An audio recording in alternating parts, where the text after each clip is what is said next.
est symbole, tout est transformation. L'objet, le baril, hein, qui servait à transporter les hydrocarbures pour alimenter les îles, les anciennes colonies, si vous voulez, a perdu toute sa valeur une fois vidé de son contenu. Il n'est plus rien. Il n'est plus qu'un réceptacle qui est utilisé par la population autochtone, qui a trouvé bon de recycler avant l'heure, en a fait des réservoirs d'eau de pluie. Ce baril, finalement,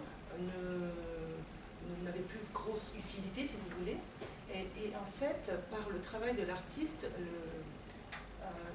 que ce soit effectivement le remodelage de l'objet ou la performance, le transport de l'objet, redonne une valeur à cet objet qui est maintenant acheté par les musées, puisque Christian a fait un certain nombre de ventes, un objet qui, du coup, change de détermination à la base pour devenir un objet autre, symbolique, avec une portée très forte et qui n'a plus aucune utilité visuelle, hein, mais une valeur, une utilité symbolique et muséale.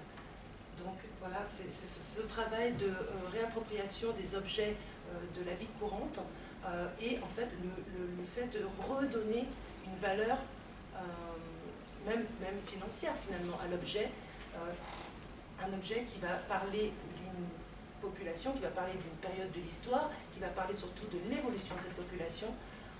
Voilà un petit peu la démarche que l'on trouve derrière le travail d'un certain nombre d'artistes. Donc Christian, alors deux périples, hein, vous avez vu, un plutôt plus long que l'autre, un périple aux Antilles, un périple en France.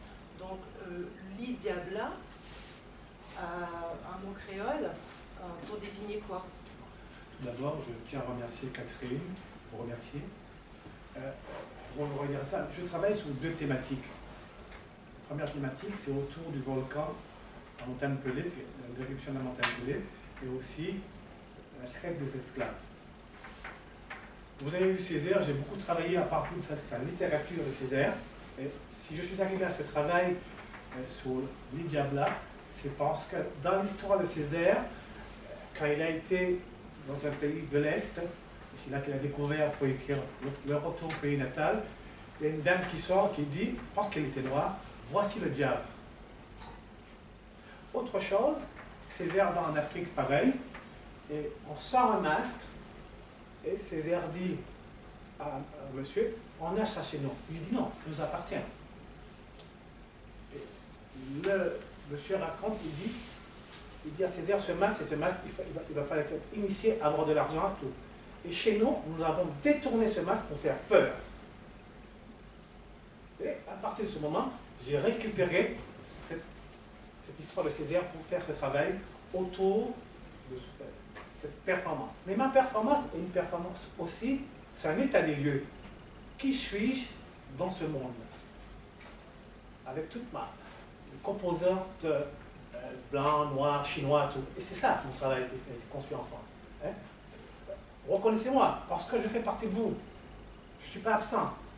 C'était ce travail-là. Et je faisais mon propre état des lieux. En Martinique, c'était un travail autour de l'esclavagisme. C'était le jour qu'on fêtait les 22 mai, le jour de la libération des esclaves. Jour de mon anniversaire. Hein?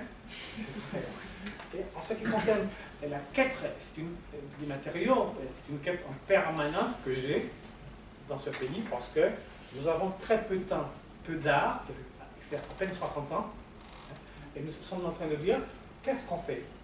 Et comme il disait tout à l'heure, nous sommes influencés par tout le monde. Et si j'arrive à faire ce travail, c'est par rapport à Joseph Beuys, cet Allemand, qui m'a tout donné. Père Césaire m'a énormément donné. Joseph Beuys m'a dit, prends ta propre autonomie et vas-y. C'est ça ma démarche. C'est une démarche finalement qui va puiser, on parle de transdisciplinarité, c'est une démarche qui va puiser effectivement dans un héritage multiple, des formations souvent à la base finalement occidentales, puisque tous les deux avaient fait des écoles telles les Beaux-Arts. Donc c'est une inspiration en fait qui va prolonger le savoir et va permettre d'arriver à une création qui parle effectivement d'un lieu, certes, mais qui parle finalement de tout le monde, puisque l'empreinte mondiale et dans cette histoire-là qui est racontée à travers cette renaissance. On parlait du phénix, c'est une renaissance d'une population et la renaissance de l'objet même. Voilà. C'est un peu la même renaissance des Black Americans aussi, À Harlem. C'est un échantillon, un petit échantillon de tout ce travail-là qui est fait autour de la Renaissance, plutôt que la destruction, mais il y a partie liée, je pense qu'on peut faire des parallèles. Voilà, je pense qu'on pourra en parler plus avant. Si vous avez autre chose à dire sur le travail, je suis prêt à prendre des questions, évidemment. Si certains d'entre vous ont posé des questions particulières à Philippe ou à Christian.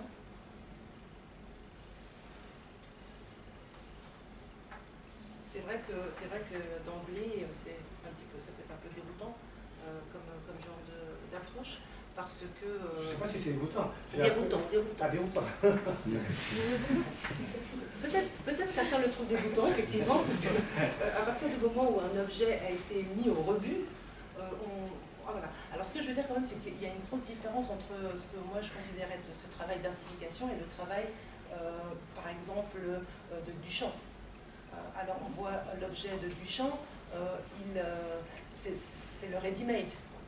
Un objet va être transporté d'un lieu à un autre, et parce qu'il va changer de localisation géographique, il va se retrouver dans l'espace muséal, il est sacré par le regardeur, par le public, et par l'acheteur, éventuellement le collectionneur, sacré œuvre d'art. Or, là, ce qui se passe, ce n'est pas simplement le déplacement de l'objet, c'est le fait, c'est le travail de l'artiste qui va, la main de l'artiste qui va façonner cet objet-là et qui va appliquer une forme de sa sensibilité, son émotion, et va choisir un certain nombre de matériaux. Comme là, vous voyez, le lit Diabla est forcément rouge, il a forcément des cornes. Et il a des miroirs qui renvoient au regardeur une image de lui-même. Donc chaque petite adjonction de l'artiste apporte un surplus de symbolique à l'objet qui devient autre, complètement autre que ce qu'il était lorsqu'il était à la décharge. Oui, il faut redire quelque chose qui est très intéressant sur le texte de Césaire, le carnaval des autres. Faites votre propre carnaval à vous. Voilà. D'accord, merci.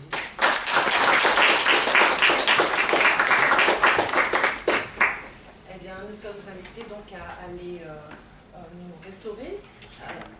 Pardon ? Oui, absolument. Et au lieu d'avoir une séance de poster fort sérieuse avec l'étudiant au pied de son affiche qui explique sa recherche, son texte, etc., ben, on va avoir une séance d'installation. Et on va pouvoir parler avec les artistes qui sont ici. Voilà. Donc, Catherine, grand merci d'avoir organisé ça. Merci.